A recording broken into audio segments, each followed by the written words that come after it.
Non van conseguir que o medo nos volva a encerrar nas casas. É o lema e tamén a advertencia que lanza a campaña do Concello de Pontevedra para este 8 de marzo, Día Internacional da Muller. Estamos, eu creo que ante un discurso reaccionario e negacionista que avanza ou que dá un paso máis. Que hai mulleres que xa están sufrindo agresións, que teñen que deixar as cidades, as que se lles ameaza. O que queremos é seguir ocupando os espazos, queremos ser libres, non ter medo, poder seguir avanzando na conquista dunha sociedade feminista. A novidade desta programación é a posta en marcha da Primavera Feminista, unha iniciativa pensada para que a axenda reivindicativa transcenda o 8 de marzo e se prolongue todo o ano. Facer que este ano teñamos unha verdadeira primavera feminista.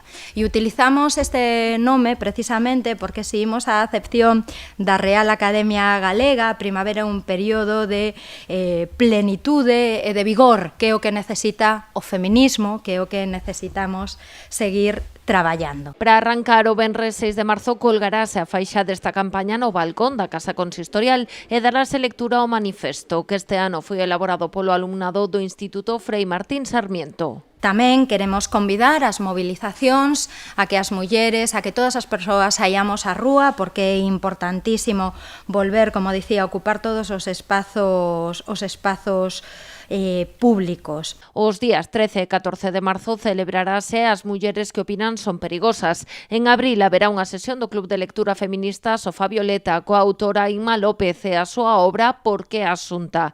E a presentación do libro As mulleres no xornalismo galego do Colexio Galego de Xornalistas. Tamén volverá a Pontevedra a xornalista Cristina Fallarás. Ela dirixirá no Teatro Principal a palestra Rachando o silencio das violencias o día 20 de maio. Precisamente con unha das mulleres que está amenazada, que está sinalada e que xa coñecemos nesta cidade porque xa estivo, pero creíamos que era interesante precisamente neste contexto volver a traela, e se trata de Cristina Fallarás, que vai estar no Teatro Principal. O 6 de maio celebrarase o faladoiro Tolas ou Rebeldes, control social e represión das mulleres, e o 3 de xuño será a quenda de Leticia Costas, con a voz escrita das mulleres.